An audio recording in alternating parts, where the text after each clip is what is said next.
Enfim, e só lembrando que a série Sandman, ela termina, né? Ela tem 72 números, ou 75, agora eu não estou bem lembrado. Enquanto que os quadrinhos de super-herói, a não ser que não vendam bem, eles são praticamente infinitos, né? Quantos números tem o super-homem? Deve estar mais de 1000, não sei. Mas enfim, o meu interesse era nessas narrativas. Quando eu termino o doutorado, eu fui reler e tal, e apesar de ter ficado satisfeito com alguns pontos, eu vi a minha extrema dificuldade de mudar de um pensamento polarizado para um pensamento mais plural mesmo, de multiplicidade, né? Por quê? Porque dentro do grupo, pesquisando junto com a Mário foi meu orientador, essa questão da mestiçagem para mim balizou muito para eu ver as mudanças nos gibis, ainda que seja de um contexto cultural outro, né? Não é, os super-heróis, eles são de um contexto americano, enfim, dos Estados Unidos, uma cultura diferente dessa que a gente costuma pensar a mestiçagem no grupo de pesquisa, mas me ajudou para ver a combinação entre as linguagens, né? Como as linguagens se combinam, como as coisas se alteram e essa questão da mudança, do fluxo, né? Porém, eu acho que eu ainda fiquei um pouco preso, né, numa dicotomia que acaba sendo também da permanência do movimento, né? Porque mesmo chegando nisso, eu vi, será que eu consegui ultrapassar um pouco essa questão também, né? Ou será que ainda fiquei um pouco preso nela, né? Enfim, acho que esgotei um pouco o tema dos super-heróis, dessa narrativa dos gibis, até mesmo eu pesquiso literatura também, escrevo ficção, tenho essa preocupação com narrativa, e eu acho que eu acabei esgotando um pouco isso e fui querer, enfim, mudar um pouco, talvez um pouco, um jeito de pensar que eu achei que estava bem legal, mas eu achei que precisava talvez dar um passo além, né? Mas isso só para dizer que eu mudei o tema de pesquisa e que eu me interesso agora, eu acho que eu continuo de certa maneira no campo das narrativas, mas agora eu venho pesquisando o oráculo, né? Mas eu pesquiso os oráculos a partir de uma questão da teoria da informação. Aquela teoria da informação que foi desenvolvida na década de 50, desenvolvida a partir da tecnologia, foram engenheiros de telefonia que desenvolveram a teoria da informação, que é um modelo bem geral de como a informação seria transmitida e do que influiria para que a informação tivesse sucesso na transmissão, né? O quanto de ambiguidade e exatidão ela teria. Em qualquer manual desses que a gente for ver de comunicação tem ali um esboço dela, né? Foi muito conhecida. E o interessante dessa teoria é que ela, ao contrário do que pode parecer no primeiro momento, ela trabalha muito com ambiguidade e com inexatidão. Por quê? Porque a informação, segundo essa teoria, não é a mensagem que é passada. Não é exatamente a mensagem que eu estou falando, não é exatamente o que eu estou falando aqui agora. Mas informação é um volume que tem a ver com quantas opções eu tenho para selecionar essa mensagem, né? O volume a informação é uma taxa de possibilidade. Quando você pega o oráculo, vou falar, por exemplo, o jogo o I Ching, né? O I Ching chinês, enfim, que você tem lá, você joga as moedas ou usa as varetas, você consegue 6 linhas e você pode conseguir 64 tipos de combinação, que são hexagramas, são como se fossem ideogramas que representam determinadas coisas, e tem lá o livro das mutações do I Ching, em que você vê o quê? Cada uma dessas posições, dessas 64 que podem sair quando você consulta, te dão, tem um título, te dão alguns versos, né? Te dão alguns comentários, e a ideia é que você lendo lá, você encontra alguma correspondência entre aquilo que você está vendo e a sua vida, a vida de quem está consultando. É um oráculo, com a maioria dos oráculos complexos, analógico. Por quê? Porque traz uma informação que não é de sim e não, são várias combinações, e a ideia é que essas combinações tenham algum sentido, façam algum sentido para a pessoa que está consultando. Então, esses oráculos, eles trabalham com uma taxa de informação alta. No caso do I Ching, são pelo menos 64 combinações. No caso do jogo de búzios, o número de combinações é de, no mínimo, numa jogada, dá 16 vezes 16, 256. No caso do tarô, que são 74 cartas, ou mesmo baralho comum, muita gente joga com baralho comum, eu nem vou fazer a conta agora que eu vou errar feio, mas 74 vezes 74 vocês imaginam. E isso em várias rodadas, né? Uma consulta é feita com várias rodadas, não uma só, num mesmo período ou no decorrer do tempo. Então esses oráculos, eles trazem sempre muita informação. E segundo a teoria da informação, se há muita informação, há sempre muita ambiguidade, há sempre muita incerteza. Por quê? Porque há muita possibilidade. A gente pode pensar que quando um sacerdote, por exemplo, do candomblé ou da Umbanda, ou mesmo aquela pessoa, a gente liga muitas vezes o jogo de búzios ou oráculo à religião instituída. Mas quando a gente está andando de carro, de ônibus, ou andando de metrô, passeando pela rua, quantos cartazes, quantas casas, quantos sobradinhos tem ali dizendo joga-se búzios, cartas, tarô, faz amarração e tal. Todas essas pessoas estão exercendo o oráculo, né? A gente também não pode cair numa dicotomia de achar que a forma oracular elevada é aquela que está num terreiro muito tradicional, ou então com um sacerdote que visitou, enfim, algum lugar muito escondido ali na África para pegar um conhecimento que não teríamos aqui, estamos recuperando. A gente tem que pensar que esses oráculos, eles trazem uma herança, o Xing, o jogo de búzios, o tarô, da onde eles surgiram, e trazem também todos os lugares por onde eles passaram e o contexto de onde eles chegam. Quantas pessoas eu já vi que jogam búzios ou cartas não estão só baseados na simbologia que aquilo tradicionalmente traria, mas o jogo de búzios vira numerologia também, porque os números trazem uma carga de numerologia também, astrologia, algum símbolo astrológico, o número 3 tem a ver com tal coisa. Há muitas tradições nisso, né? E depende de quem está jogando e quem está consultando, né? Porque nem sempre quem está jogando está consultando, mas quem está jogando é o sacerdote ou uma pessoa instrumentalizada para isso, e dá a interpretação, né? Do jogo para a pessoa que está consultando. O que essa pessoa traz consigo, né? Que tradições ela traz, né? Será que traz uma pureza, né? Se é que existe essa pureza, né? Desses códigos oraculares, como um dia teriam sido, ou como um dia teriam sido preservados, o que também é muito difícil, porque tudo faz parte de uma tradição oral que sofreu muitas mudanças. Então, quando se joga ali, se consegue uma posição, ou no jogo de búzios, que são os odus, né? Ou no Xing, que são os hexagramas, a gente pode pensar que se encontrou uma exatidão a partir de uma coisa que estava, digamos, em estado de entropia, né, de caos, né, e a pessoa joga e consegue um direcionamento exato, né, consegue uma mensagem exata do oráculo, né. Isso é muito difícil, porque num oráculo analógico, as analogias são sempre abertas, né, a possibilidade de manobra para adequar um tema àquilo que sai, ou para ler um tema determinado que a pessoa traz, seja de amor, de saúde, o que quer que seja, dentro dessas combinações que saem no oráculo analógico, são muito complexas. No jogo de búzios, por exemplo, quando você joga os búzios, quando sai um Odu, você tem indicações de narrativas, de orixás, de certos personagens que aparecem em determinados mitos. Então são diversos elementos. Você tem mobilidade para poder fazer uma leitura do oráculo de acordo com a enormidade de situações que uma pessoa pode trazer diante de você, né? Imagina o tamanho de temas, né? Familiares, sexuais, amorosos, de trabalho, de saúde, né? Então o oráculo ele precisa de muita informação, precisa ser um depósito de muitas informações, de muitas possibilidades, para poder dar conta da grande multiplicidade que se encontra na vida tal qual ela é, tal qual as pessoas trazem os temas, os problemas. Mas essa ambiguidade, quando os búzios caem, quando as moedas do Xing caem, ou quando saem as cartas do tarô, ela continua. Por quê? Porque esse jogo que a gente pode falar que é um jogo ritual, ele continua trazendo a marca dessa ambiguidade. Por quê? Porque ele saiu de um universo de muitas possibilidades, né? Havia muitas possibilidades de mensagem. E essa mensagem, ela carrega essa marca dessa ambiguidade. Talvez para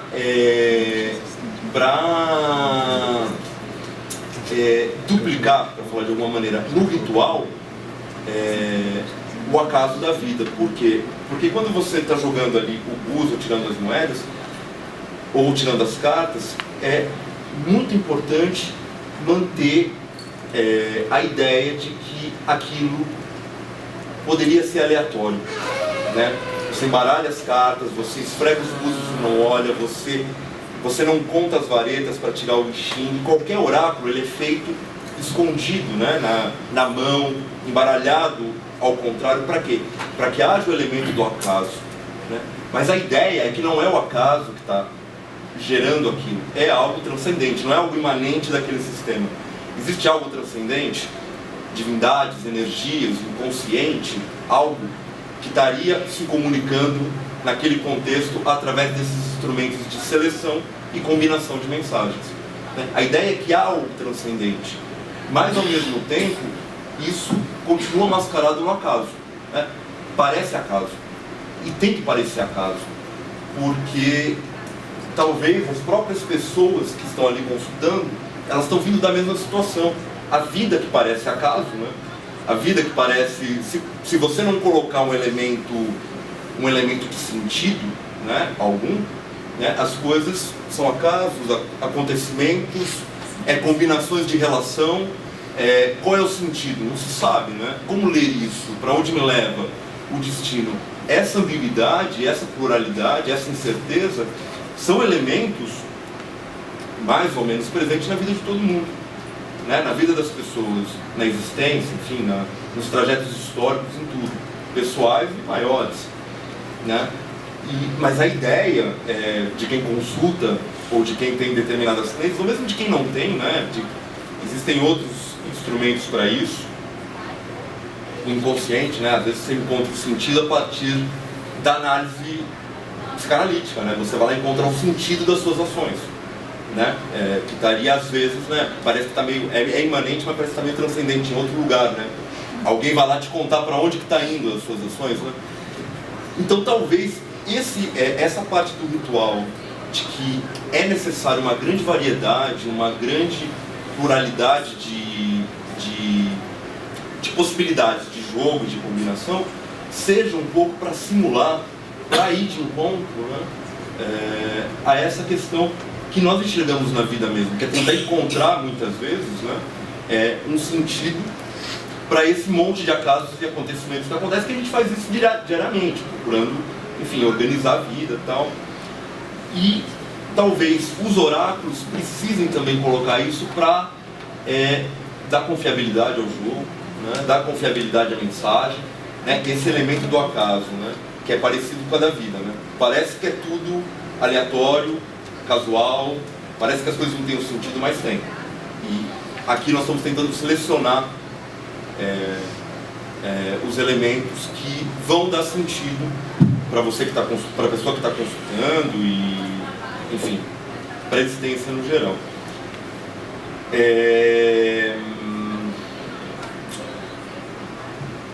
A gente pode pensar também que esses oráculos são máquinas de sentido, né? São máquinas, instrumentos geradores de sentido, né?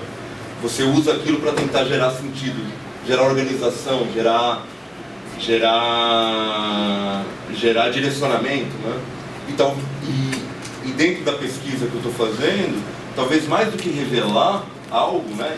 Não que não revele, sem dúvida revela, né? Revela das relações que estão ali, ele funciona também como mais uma corrente de força, né? Talvez não esteja revelando o destino, ele esteja fabricando também. Aí a gente tem que pensar em todos os mitos, em todo o teatro grego, né? Em que as profecias, que são os oráculos de trânsito, eles revelam, mas eles fazem o personagem criar aquele destino, né? Então, o destino aconteceu porque tinha que acontecer assim ou porque o oráculo disse que assim aconteceria, né? Se lá eu nunca tivesse perguntado pro oráculo... Eles tentam fugir, pô. Oi? Eles tentam fugir, exatamente. E aí realiza. Exato. Então, e essa ambiguidade, essa dificuldade, o oráculo cria o destino ou ele revela o destino? Dá para evitar? Não dá para evitar? Então, a gente está muito nesse terreno. E só para terminar, junto disso, é que eu selecionei isso para falar, mais essa materialidade do jogo, porque é evidente que nesses jogos, ainda mais quando existem comunidades, por exemplo, que nem terreiros de candomblé ou de umbanda, o jogo não serve só para isso, né? O jogo é um instrumento de regulação das questões sociais do terreiro, de resolver conflitos de poder, é uma fonte de informação, né?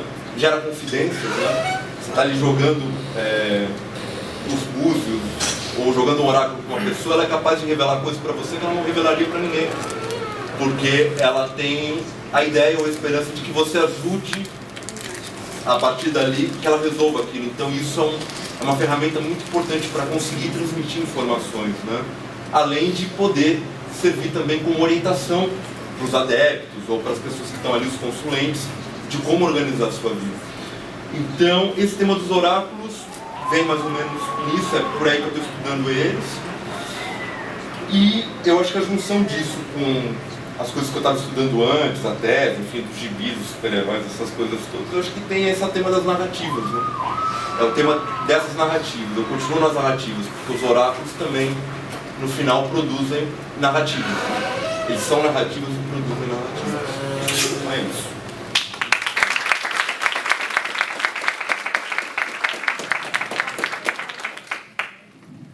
Bom, pessoal, como era de se esperar, apesar do meu esforço cruel em deter a fala dos companheiros, nós ultrapassamos o tempo, porque houve um atraso inicial. Mas, de qualquer maneira, então, eu quero abrir para os debates e ficamos abertos às perguntas dos presentes. Você pode pegar ali, amigo, o Willis, né? É isso. Tá ligado, ok. Tá ligado mesmo? Tá. Tá amplificada a minha voz? Não. Já acabou a bateria. Não posso falar alto, né? Não, a gente desligou ele mesmo pra não acabar. Não, ele vai lá. Sim. Alô? Agora sim, eu senti mais força. Que nem a força aí desse grupo. Parabéns, Amário, pessoal. Um rápido comentário a cada um. Começando pela primeira, Maria Luz. Eu notei que você se valeu dos trabalhos do Agame os 3 primeiros da série, né, basicamente. O Homo Sacro, o Estado de Exceção, que é de Auschwitz. Agora, ele dá uma virada a partir do Reino e a Glória, né, uma virada, né, religiosa. Inclusive mostrando nesse livro mesmo o fundamento religioso da economia. Não nos termos do Max Weber, bem mais sofisticado. Porque o Max Weber é o protestantismo, ele vai mostrar lá no catolicismo, ou melhor, ele vai até antes, que nem sei se já seria catolicismo, porque ainda era o cristianismo do Império Bizantino. Bom, e por aí que segue. O resto da série vai por aí. Sacramentos da linguagem, saem mais recentemente. E aí bom, você utilizou umas metáforas que ele não usa, né? Não existe país homo sapiens, nem país, nem sistema de pensamento muçulmano. Muçulmanos, tipo. Mas eu queria saber o que é que você acha dessa continuidade da pesquisa do Agame. Eu vou fazer uma pergunta para todos, depois todos retomam a palavra. Uma provocaçãozinha para cada um. Pela ordem, eu acho que é você, né? Você utilizou bastante o conceito, que não é do Kierkegaard ou do mais conhecido Kierkegaard, que é o mundo da vida. Você traz um conceito do Russell, né, que teve muita fortuna, né, depois que foi introduzido pelo Russell. Mas isso aí é 100 anos depois do Kierkegaard. Por que você se sentiu necessitado de empregar esse conceito e ao invés de recorrer a um conceito próprio que volta para falar do que você estava falando com base dele, não é? Você falou mais uma vez uma essência do Estado, além de ter dito que a mídia é essencial para o Estado. E você podia explicitar um pouco melhor essa essência? O que é para você uma essência do Estado? Nossa amiga dos cubanos, a Leda, né? Mila. Utilizou 3, mas que tem muita possibilidade, sim, inclusive temporal, generacional, né? Como seria se a gente produzisse 2 outros bem diversos? Como seria Não, você ainda continua na mesma. Você não quer realmente explorar extremos. Eu proporia. O Pedro Gutierrez, esse seria um extremo. Pedro Gutierrez, isso. Mas o outro é o cabelo infante, né? Tanto quanto infame também, mas enfim, em relação a esses outros, que é o cara que sai, né? Cuba, né? E os 3 tristes tigres tem uma gozação com o Brasil, que eu considero, né, você que estuda as marcas do Brasil, vê lá a imagem do Brasil passado no início desse livro do Cabelo Elefante, que eu acho que representa bem essa imagem que está vendo todo esse esforço para lutar, né? Para mudar. Não é tão fácil. E por fim, o nosso amigo dos oráculos, né? Eu achei muito interessante se introduzir. Porque eu sempre vi o oráculo como dispositivo